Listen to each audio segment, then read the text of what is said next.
특별히 코로나19의 여파는 사회 이곳저곳에서 지금 계속해서 나타나고 있는 상황입니다. 도산하는 기업들이 늘어나고 있고요. 또 소상공인들 그리고 중소기업의 어려움은 말로 다 할 수 없는 상황입니다.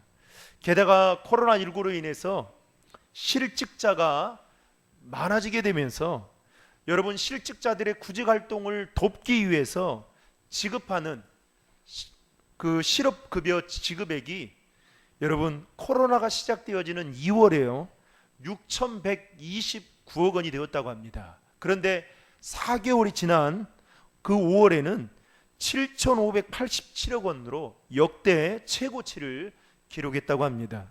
더욱이 2021년도인 내년에는 우리나라를 포함한 세계 경제가 더 어려워질 것이다. 이렇게 경제학자들은 조심스럽게 내다보고 있다라는 것입니다. 이와 같은 어려움은 비단 여러분 우리가 살고 있는 어떤 우리 사이에서만 있는 것이 아니라 저와 여러분들이 속해 있는 공동체인 교회에도 예외가 아닌 것 같습니다. 과거 135년 동안 한국교회는 아무리 상황이 어려워도 그동안 주일날 성도들이 함께 예배당에 모여서 예배드리는 것, 이것을 멈춰왔던 적이 한 번도 없었습니다. 심지어 6.25 전쟁이 있는 그때에도 예배는 멈춰본 적이 없었습니다. 그러나 코로나19로 인해서 함께 모여 예배를 드리지 못하게 되었고, 그래서 각 교회들마다 온라인 영상 예배를 지금까지 드리고 있는 상황입니다. 제한적으로 오프라인 예배를 드리고 있죠. 여러분, 지난주에 정세균 국무총리가 교회와 관련해서 예배 외에는 모든 모임과 그리고 활동을 자제해달라고 하면서 이반 시에 구상권을 청구하고 이를 어길 경우에 개인당 300만 원씩을 벌금을 내도록 하겠다라는 발표를 하게 되면서 또다시 한국교회는 술렁이고 말았습니다. 일각에서는 종교 탄압이다 그렇게 말을 하기도 합니다. 어제 어떤 분이 저에게 영상 하나를 보내줬어요. 그 영상이 정세균 국무총리에게 드리는 영상 편지였습니다.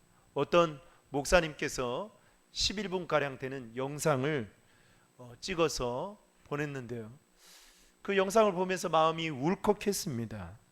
어쨌든 코로나19로 인해서 큰 교회는 큰 교회대로, 작은 교회는 작은 교회대로 수적인 면이나 재정적인 면에 있어서 상당한 타격을 받고 있는 것만큼은 사실인 것 같습니다.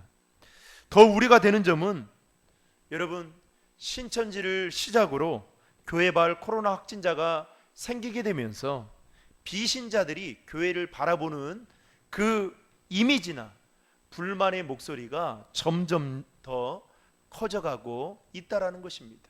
그러다 보니까 이제는 한 사람 전도하기가 매우 어려운 시대가 돼버린 게 아닌가, 이렇게 생각이 되어지곤 합니다. 여러분, 이와 같이 여기저기서 들려오는 우리 사회의 어떤 경제, 정치, 교육, 종교, 이런 모든 관한 내용들을 듣고 있을 때면 목회자인 저도 솔직히 기쁘기보다는 왠지 마음이 우울해지고 또 불안해지고 슬퍼질 때가 많다라는 것입니다. 왜 그럴까요? 좋은 일보다는, 기뻐해야 될 일보다는 우리 사회에 일어나는 모든 일들이 우울하고 슬퍼할 만한 일들이 더 많이 일어나고 있기 때문에 그렇습니다. 그런 까닭에 여러분, 요즘 주변의 사람들을 잘 한번 눈여겨보십시오. 활짝 웃거나 기뻐하는 사람들을 참 보기가 어렵고 힘든 것 같습니다. 아니, 요즘 시대에 활짝 웃으면 정신 나간 사람이라고, 이 제정신이냐고 그렇게 손가락질 당할 만큼 지금 우리가 살고 있는 현실이 정말 어렵기 때문인 것이죠. 문제는 신앙인들조차 현실 속에서 기쁨을 잃어버린 채 살아가고 있고, 또 기쁨을 잃어버린 채 신앙생활을 하고 있다라는 것입니다.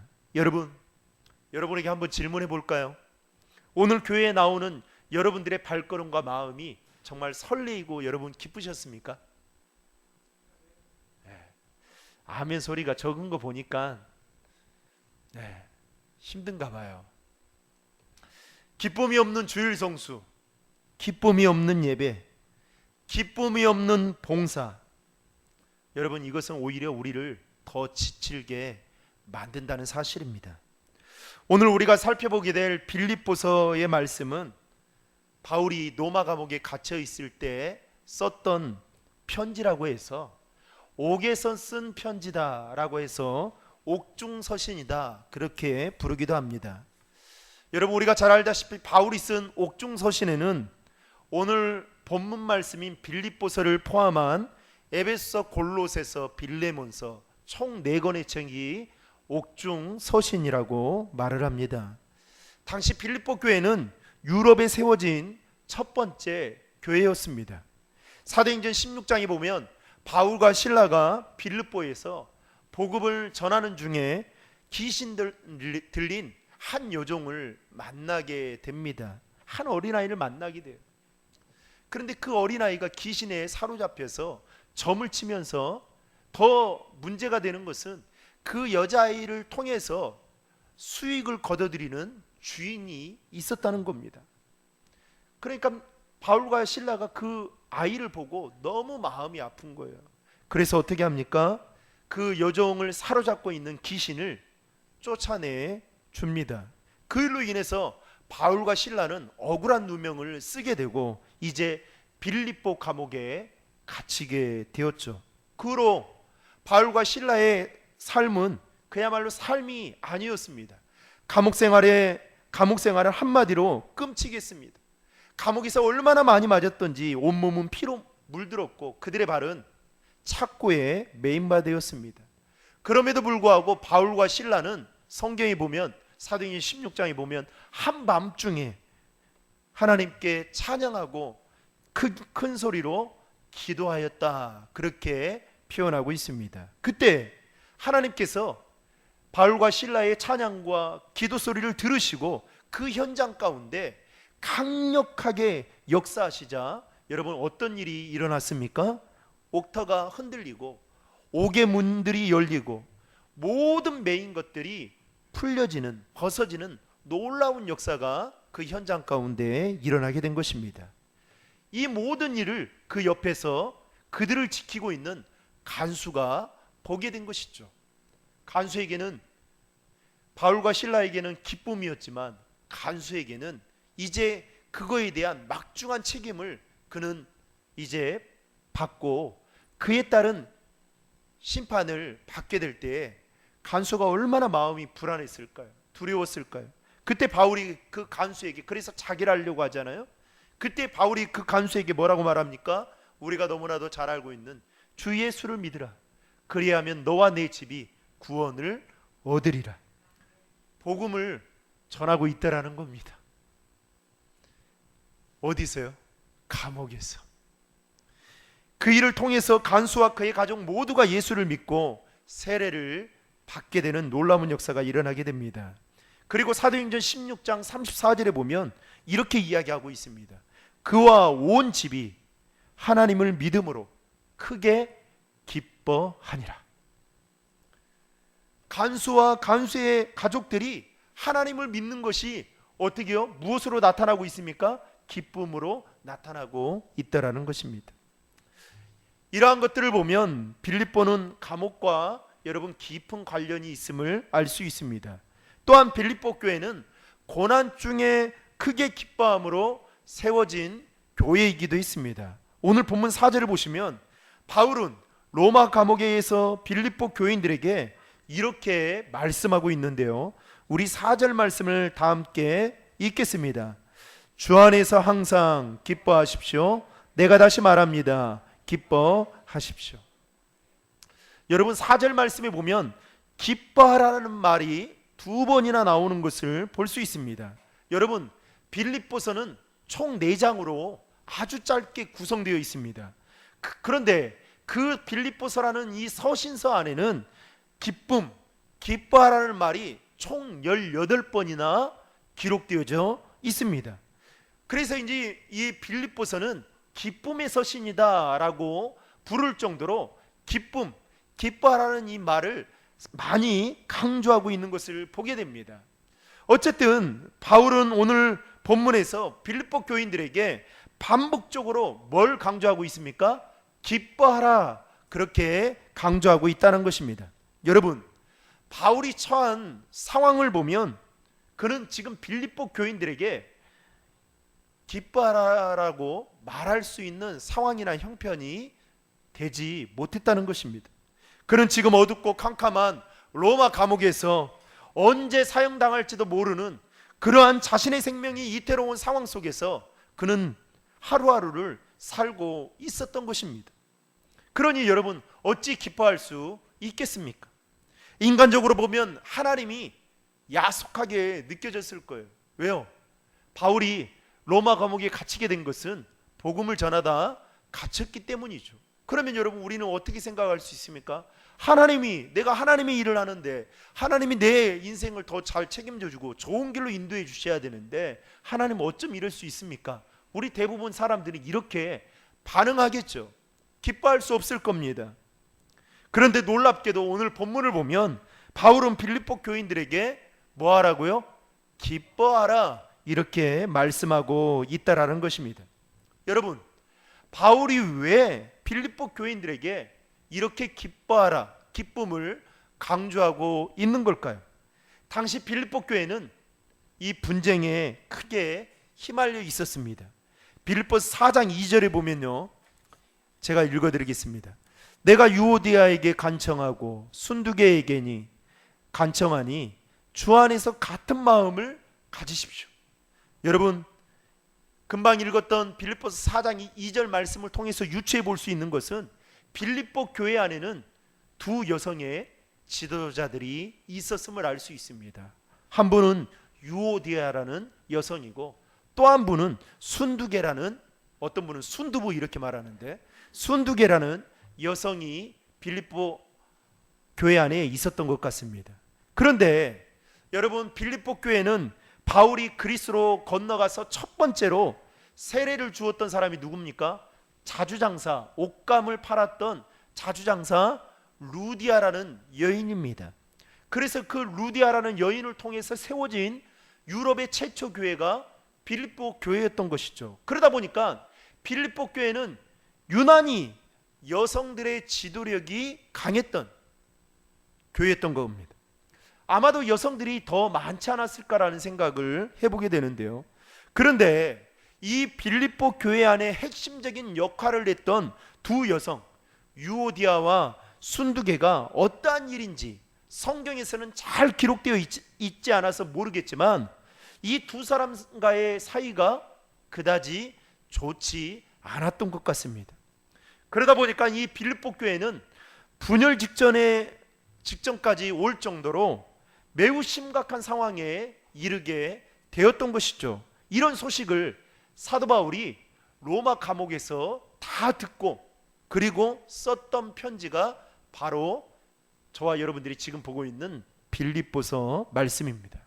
자, 그렇다면 오늘 본문을 통해서 우리에게 주는 교훈이 무엇인지를 함께 살펴보기를 원하는데요. 첫 번째 교훈은 주 안에서 항상 기뻐하라는 것입니다. 자, 따라해 보겠습니다. 주 안에서 항상 기뻐하라. 4절 말씀을 다 함께 읽겠습니다. 주 안에서 항상 기뻐하십시오. 내가 다시 말합니다. 기뻐하십시오. 여러분, 바울은 지금 왜 빌립보 교인들에게 주 안에서 항상 기뻐하라고 말씀하고 있는 걸까요? 빌립보 교인들이 처한 상황은 두 여성의 지도자들 때문에 기뻐할 만한 상황이 아니었습니다. 그럼에도 불구하고 바울이 기뻐하라고 빌립보 교인들에게 말한 이유가 여러분 무엇 때문일까요? 데살로니가전서 5장 16절부터 18절에 보면요, 이렇게 말씀하고 있습니다. 항상 기뻐하라, 쉬지 말고 기도하라, 범사에 감사하라. 이는 그리스도 예수 안에서 너희를 향하신 하나님의 뭐다고요? 뜻이니라. 이렇게 말씀하고 있습니다. 항상 기뻐해야 할 이유 중에 하나가 바로 있다면 하나님의 뜻이기 때문입니다. 여러분, 항상 기뻐하라는 이 명령의 말씀은 기뻐해도 되고 기뻐하지 않아도 되는 문제가 아닙니다. 다시 말해서 내가 기뻐해도 되고 기뻐하지 않아도 되는 선택의 문제가 아니라는 것입니다. 왜 그럴까요? 기뻐하는 것이 바로 하나님의 뜻이고 명령이기 때문에 그렇다는 것입니다. 그러므로 믿음의 사람은 상황과 형편에 상관없이 항상 기뻐하며 살아야 한다는 것입니다. 그런데 여러분, 문제는 항상 기뻐하며 산다는 것이 여러분 쉬운 일입니까? 그렇지 않죠. 생각처럼 쉽지 않습니다. 여러분, 왜 그럴까요? 사람들은 대개 기쁨을 어디에서 찾고 있느냐? 내가 처한, 나에게 주어진 환경이나 조건에서 찾기 때문에 그렇다는 것입니다. 예를 들어 볼까요? 학생들은 공부를 열심히 해서 이제 시험을 보게 됩니다. 시험을 보게 됐는데 점수를 잘 받으면 기뻐하겠죠. 그런데 반대로 여러분, 공부를 열심히 했어도 점수를 잘 받지 못할 때가 있습니까? 없습니까? 있죠. 그런데 그때는 어떻게 해요? 기뻐하지 않는다는 것이죠. 사업을 하시는 분들도 자신들이 하는 일들이 잘 돼서 그달에 수입이 많아지면 매우 기뻐합니다. 그러나 반대로 수입이 적거나 아니면 없을 경우에는 기뻐하지 않는 경우들이 있더라는 것이죠. 직장인들은 자신이 원하는 곳에 취직을 하거나 아니면 때에 맞는 승진을 하게 되면 기뻐합니다. 그러나 반대로 그렇지 않으면 기뻐하지 않을 때가 있다라는 것이죠. 여러분, 하박국 선지자는 이렇게 말하고 있잖아요. 무화과 나무에 열매가 없고 포도나무에 감람나무에 열매가 없을지라도 난 여호와로 인하여 뭐 한다고요? 기뻐하시. 그러니까 하박국 선지자는 그 기쁨의 조건을 무엇에 두고 있는 겁니까? 어떠한 환경이나 조건에 두고 있지 않다라는 것입니다. 그런데 오늘날 많은 사람들은 그 기쁨을 환경이나 조건에서 찾고 있더라는 것이죠. 여러분, 오늘 본문에서 바울이 만약에 기쁨을 환경이나 조건에서 여러분 찾으려고 했다면 아마도 사도 바울은 기뻐하지 못했을 것입니다. 아니, 빌립보 교인들에게 기뻐하라고 감히 말하지 않았을 것입니다. 왜냐하면 지금 본인이 처한 상황은 자신의 생명이 이태로운 상황에 놓여져 있었기 때문인 것이죠. 하지만 바울은 기쁨을 어떠한 환경이나 상황이나 조건에 찾지 않고 오늘 본문 4절을 보시면 그 기쁨을 어디에서 찾고 있느냐?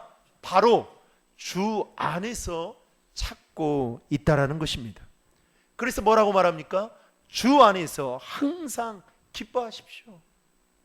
여기서 중요한 것은 주 안에서라는 말입니다. 그렇다면 주 안에서라는 말은 여러분 무엇을 말하는 걸까요? 바로 주님과의 연합을 통한 깊은 관계를 이야기하고 있는 것입니다.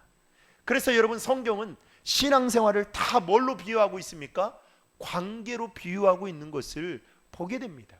양과 목자의 관계, 아버지와 자녀와의 관계, 이렇게 관계로 이야기하고 있는 거예요. 여러분, 예수를 믿는다는 것은 바로 누구와의 관계를 맺는 거예요? 하나님과의 관계를 맺는 겁니다. 그 관계를 맺는 순간 하나님은 우리의 아빠, 아버지가 되는 것이고 우리는 그분의 자녀가 되는 것입니다. 요한계시록 3장 20절에 보면 볼지어다 내가 문 밖에 서서 두드리노니 누구든지 내 음성을 듣고 문을 열면 내가 그에게로 들어가 그와 더불어 먹고 그는 나와 더불어 먹으리라. 무슨 말입니까? 주님은 우리와 더불어 먹고 마시는 관계까지 깊은 관계를 맺길 원하신다는 것입니다. 사랑하는 성도 여러분, 세상 사람들은 환경이나 조건, 눈에 보이는 성취와 업적들에 의해서 기뻐하며 살아갑니다. 그러나 여러분, 우리 인생을 한번 돌아보세요. 내가 마음먹은 대로 될 때보다 마음먹은 대로 되지 않을 때가 더 많다라는 거예요. 그러면 여러분, 평생 그렇게 기뻐하지 않으면 살겠습니까? 그리스도인들은 그 기쁨을 주님과의 관계에서 찾아야 한다라는 것을 지금 사도 바울은 빌립보 교인들에게 말하고 있는 것입니다. 여러분, 우리가 사는 이 세상은 기쁜 일보다는 슬픈 일들이 더 많습니다. 경제적인 어려움, 사업의 실패, 인간관계의 갈등, 질병으로 인한 고통과 아픔, 사탄의 유혹과 괴락까지 이 모든 것들이 하루에도 수없이 우리를 분노하게 만들고 근심하게 만들고 우리를 우울하게 슬프게 만들 때가 많다라는 것이죠. 그런데 주님은 바울을 통해서 빌립보 교인들에게 뭐라고 말씀합니까? 주 안에서 항상 기뻐하라. 여러분, 저는 이 4절의 말씀 중에 항상이라는 이 말이, 이 부사가 저에게 되게 부담스럽게 다가오더라고요. 항상, 가끔 기뻐하라. 그러면 여러분 얼마나 좋겠어요. 우리가 항상 기뻐할 수 있는 비결은 그래서 주 안에서라는 것입니다. 바울은 빌립보서 3장 1절에도 보면 내 형제들이여 주 안에서 기뻐하십시오. 주 안에서 기뻐하십시오. 빌립보서 4장 10절에도 보면 내가 주 안에서 기뻐하는 것은 이렇게 말하고 있는 것을 보게 됩니다. 바울은 누구든지 주 안에 있는 자는 다 기뻐할 수 있다라고 말하고 있는 것입니다. 그러므로 사랑하는 성도 여러분, 우리가 어떠한 어려운 환경과 상황 가운데 처해 있다 할지라도 주님과의 깊은 연합의 관계를 가질 때 우리는 항상 기뻐할 수 있다라는 것입니다. 그러므로 여러분, 예배는 곧 하나님과의 영적인 깊은 관계를 갖는 시간입니다. 우리가 6월 마지막 주에 함께 했던 이 성찬은 주님의 살과 피를 대하는 우리가 주님과 연합의 관계, 한 몸이 되어지는 깊은 관계를 갖는 시간이죠. 그런 것처럼 여러분, 예배는 기뻐야 돼요. 예배드리는 여러분들의 발걸음이 기뻐야 돼요. 왜? 주님과 깊은 관계를 갖는 시간이기 때문에 그렇습니다. 그래서 여러분들 친한 친구들이 있잖아요. 만난다고 하면 여러분 어때요? 그 전날부터 여자들은 옷장에 옷을 열고 그렇게 많은 옷이 있는데도 무엇을 입을까 그렇게 설레이면서 걸어보고 입어보고, 여자를 만나는데도, 같은 동성을 만나는데도 그렇지 않습니까? 왜요? 기쁘니까. 여러분, 우리가 신앙생활 하는 데 있어서 예배드리는 이 발걸음이 여러분 기뻐야 될 거 아니겠어요? 왜요? 주님과의 깊은 관계를 갖는 시간이기 때문에. 저는 이 기쁨이 저와 여러분들에게 있기를 주님의 이름으로 축복합니다. 그래서 항상 주 안에서 날마다 기뻐하며 살아가는 저와 여러분 모두가 되시기를 주님의 이름으로 축원합니다. 두 번째로 오늘 본문을 통해서 우리에게 주는 교훈은 주님께서 가까이 계심을 믿고 확신할 때 기뻐할 수 있다라는 것입니다. 5절 말씀을 우리 다 함께 읽겠습니다. 여러분의 관용을 모든 사람에게 나타내십시오. 주께서 가까이 계십니다. 여러분, 앞에서도 언급한 바와 같이 빌립보 교회의 위기는 두 여성의 지도자인 유오디아와 순두계의 두 사람 사이에서 그 관계에서부터 비롯되어졌습니다. 어떠한 문제로 인해서 두 사람의 갈등이 심해진지는 잘 모르겠지만 추측해 보건대 여러분, 교회 일을 열심히 하다 보면 지나친 이 경쟁심 때문에 어떻게 해요? 갈등이 생기는 경우들이 간혹 있습니다. 그래서 큰 교회의 부교육자들은요, 담임 목사님이 이 교육자들과의 보이지 않는 선의의 경쟁을 시키기도 해요. 그래서 일을 맡기고 그 일을 어떻게 하는지 보게 합니다. 그래서 나중에는 그게 좋지 않은 영향이 끼칠 때는 이제 교육자의 관계가 여러분 안 좋으면요, 그게 고스란히 성도들에게 피해로 나타나는 경우들이 있어요. 그런데 아마도 이 두 여성의 그 갈등은 지나친 경쟁심 때문에 아닌가 이렇게 추측해 봅니다. 두 사람이 성격이나 스타일이 맞지 않다 보니까 사사건건 부딪히게 되면서 갈등이 심해졌을지도 모릅니다. 어쨌든 이 두 사람 사이의 갈등이 빌립보 교회 전체에 좋지 않은 영향을 지금 주고 있다라는 것이죠. 여러분, 유오디아라는 이름의 뜻이요, 향기라는 뜻을 가지고 있습니다. 향기.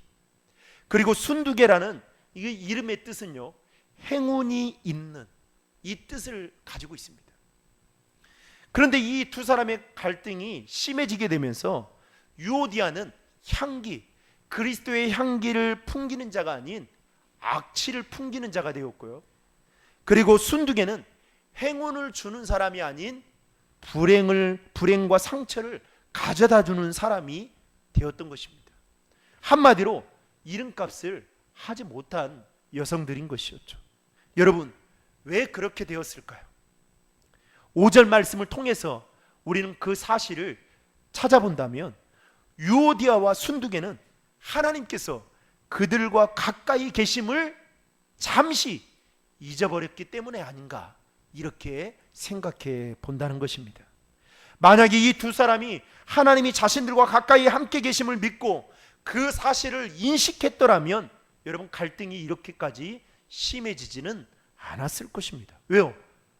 하나님이, 어떤 목사님 말에 그대로 표현한다면 하나님이 두 눈을 시퍼렇게 뜨고 있는데요, 어떻게 그렇게 갈등이 심해질 수 있겠습니까? 여러분, 바울이 로마 감옥에서 기뻐할 수 있었던 그 이유는 하나님이 자신과 함께 하고 계심을 믿고 확신했기 때문에 기뻐할 수 있었던 것입니다. 그렇기 때문에 자신이 처한 상황이 좋지 않아도 기뻐할 수 있었던 것이고, 또 기뻐하라고 빌립보 교인들에게 말할 수 있었던 것입니다. 하나님은 모세가 죽고 난 이후에 두려움에 떨고 있는 여호수아에게 여호수아 1장 5절에 보면 이렇게 말씀합니다. 모세와 함께 있었던 것 같이 너와 함께 있을 것이다. 이 말씀과 같이 사랑하는 성도 여러분, 저와 여러분들에게도 모세와 함께 하셨던 그 하나님이, 아니 여호수아와 함께 하셨던 그 하나님이 저와 여러분들에게도 함께하고 계심을 믿으시길 바랍니다. 지금 하나님 우리와 함께 계셔요. 여러분, 이것만으로도 우리가 기뻐할 수 있는 이유가 되는 거 아니겠습니까? 이 사실 한 가지만으로도 항상 기뻐하며 그리고 신앙생활을 기쁘게 할 수 있는 저와 여러분 모두가 되시기를 주님의 이름으로 축복합니다. 마지막 세 번째로 오늘 본문을 통해서 우리에게 주는 교훈은 모든 염려를 주께 맡기고 기도하게 될 때 기뻐할 수 있다라는 것입니다. 6절 말씀을 우리 다 함께 읽겠습니다. 아무것도 염려하지 말고 오직 모든 일에 기도와 간구로 여러분이 구할 것을 하나님께 감사함으로 아뢰십시오. 여러분, 여기서 아무것도 염려하지 말라라는 이 말에 그 헬라어의 어원을 찾아보니까요, 뭐라고 표현하냐면 염려를 중단하십시오 이렇게 표현이 되고 있더라고요. 다시 말해서 지금 현재 내가 당면한 문제 때문에 불안해하거나 걱정해하거나 초조하고 있다면 그것을 멈추십시오 라고 말하고 있다는 것입니다. 여러분, 왜 그럴까요? 우리가 염려하고 근심하고 걱정하고 초조한다고 해서 내가 지금 현재 고민하고 있는 문제들이 해결될 일이 없다라는 것입니다. 우리가 염려한다고 해서 키가 한 자 더 크겠습니까? 우리가 염려한다고 해서 우리의 모든 일용할 양식이 해결되는 겁니까? 아니죠. 바울이 처한 현실을 보면 여러분, 한숨과 염려가 절로 나올 수밖에 없는 상황이었습니다. 여러분, 바울이 염려가 없어서 지금 빌립보 교인들에게 아무것도 염려하지 말라고 그렇게 말하고 있는 것이 절대로 아니죠. 지금 바울은 로마 감옥에서 언제 죽을지 모르는 그런 상황 가운데 있어도 그가 여러분 감옥에 새창살만 바라보면서 여러분 근심에 걱정에 사로잡혀 있었더라면 그는 절대로 기뻐하지 못했을 것입니다. 아니, 기쁨의 서신인 빌립보서라는 이 말씀을 여러분 쓰지 못했을 것입니다. 저 같으면 뭐라고 썼을까요? 당장 빨리 저를 구해 주십시오. 빌립보 교인들 헌금 좀 해가지고 저를 빨리 꺼내 주십시오. 이런 이야기들로, 하소연하는 이야기들로 썼을 거예요. 게다가 빌립보 교인들에게 편지를 쓸 만큼의 여유도 없었을 뿐만 아니라 항상 기뻐하십시오, 염려하지 마십시오, 이렇게 말하지 못했을 것입니다. 그러나 바울이 이렇게 기뻐하라고 말할 수 있었던 것은 그는 하나님께서 자신과 함께 계심을 믿고 확신했을 뿐만 아니라 그 하나님께 모든 염려를 맡기고 기도했기 때문에 기뻐할 수 있었다는 것입니다. 여러분, 코로나19로 인해서 우리가 얼마나 지금 많은 염려 속에 살아가고 있습니까? 앞에서 제가 말씀드렸듯이 이 경제학자들이 내다보는 이 경제의 상황은 앞으로 더 좋지 않다고 말하고 있습니다. 아니, 지금 카자흐스탄에서는 이 변종 바이러스가 지금 생겼다라고 해서 지금 전 세계가 그 카자흐스탄 그 일에 집중하고 있는 상황입니다. 또 올 가을이 되면 이 지금의 상황이 더 심해질 것이다. 그래서 지금 제가 보니까요, 뭐 휴가를 어떻게 가야 될까, 그래 휴가를 빨리 갔다가 휴가가 끝나고 나면 아마 확진자가 더 많이 나오게 될 것이다, 이런 이야기들이 지금 공공연하게 나오고 있는 상황입니다. 여러분, 제가 지금 이렇게 말씀드리고 있는 상황 속에서도 여러분들 안에 한숨과 그 불안한 마음들, 염려하고 초조한 마음들이 많을 것입니다. 그런데 여러분, 하나님이 함께 계십니다. 전지전능하신 하나님이 여러분 눈에 보이지 않지만 우리와 함께 계십니다. 그 하나님께 모든 것을 맡기고 여러분 기도하면 여러분 기뻐할 수 있습니다. 기뻐할 때에 오늘 7절 말씀에 보면 뭐라고 말합니까? 하나님의 평강이, 세상이 줄 수 없는 하나님의 평안이 로마 감옥에 갇혀있는 바울에게 임하였고 하나님께서 그의 마음과 생각을 지켜줄 것이다, 이렇게 말씀하고 있습니다. 여러분 7절 말씀을 다 함께 읽겠습니다. 그리하면 모든 생각을 뛰어넘는 하나님의 평강이 그리스도 예수 안에서 여러분의 마음과 생각을 지켜주실 것입니다. 여러분, 염려와 근심에 사로잡힌 자는 절대로 기뻐할 수 없습니다. 관용을 베풀 수 없습니다. 염려와 근심은 심근경색과 같은 거예요. 그래서 우리 안에 주신 하나님의 은혜가 계속 흘러가야 하잖아요. 그래야 기쁠 수 있는 거 아니겠습니까? 우리 안에 주신 하나님의 평안이, 우리 안에 주신 하나님의 축복이 계속 우리 안에서 흘러가야 되는데 이 심근경색 때문에 딱 막혀 있는 거예요. 그러니까 기뻐할 수 없는 거죠. 말씀을 맺고자 합니다. 여러분, 신앙생활 하는 데 있어서 가장 큰 축복 중에 하나는 바로 기쁘게 신앙생활 하는 것입니다.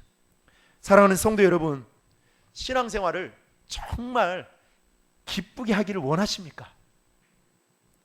제가 우리 교회 부임해서 담임 목사로 가장 기쁘고 여러분 행복할 때가 여러분 언제인지 아세요? 여러분들이 기쁘게 신앙생활 하는 모습을 볼 때, 그리고 여러분들을 입에서 목사님 교회 나오는 것이 너무너무 기뻐요 라는 말을 할 때 여러분, 저 제일 가장 기쁩니다. 그리고 행복해. 그래서 제가 가끔씩 성도님들을 물어요. 기쁘시냐고, 신앙생활하는 기쁘냐? 기뻐하는 그런 말들을 들을 때마다 이 목사로서 뿌듯함이 느껴집니다. 그래서 새벽마다 기도합니다. 하나님, 우리 신도림 중앙의 모든 성도들에게 하나님이 주시는 그 기쁨이 날마다 충만하게 해주십시오. 그리고 그 기쁨을 잃어버리지 않고 삶의 자리에서 살아갈 수 있게 해주십시오. 기도하고 있습니다. 요한복음 15장 11절에 보면요, 내가 이것을 너희에게 이름은 내 기쁨이 너희 안에 있어 너희 기쁨을 충만하게 하려 함이라. 하나님은 우리에게 기쁨을 충만하도록 넘치도록 부어주시는 분이십니다. 그래서 우리가 기쁘게 살아가기 원해요. 여러분, 한번 여러분들에게 묻겠습니다. 제가 이 말씀을 전하는 제가 여러분들 앞에 서가지고 여러분 그 얼굴 표정이 인사불성이고 아주 막 불만이 가득 차 있고, 여러분 그러면 여러분 목사님, 우리 목사님은 성령 충만합니다 이렇게 말하실 분 계십니까? 없죠. 보는 여러분도 어때요? 마음이 불편하고 힘들겠죠. 네? 그래서 여러분 기도해 주셔야 돼요. 하나님, 우리 목사님에게 날마다 하나님 주시는 기쁨이 충만하도록, 그리고 항상 스마일하며 살고, 그래서 함께 기도해 줘요. 기쁨으로 신앙생활하고 기쁨으로 목회할 수 있도록. 사랑하는 성도 여러분, 오늘 바울이 빌립보 교인들에게 했던 말씀과 같이 하나님이 저와 여러분과 가까이 계심을 믿고 그분께 모든 염려를 맡기고 기도함으로 말미암아 주 안에서 항상 기뻐하며 살아가는 우리 신도림 중앙의 모든 성도님들이 다 될 수 있기를 주님의 이름으로 축원합니다.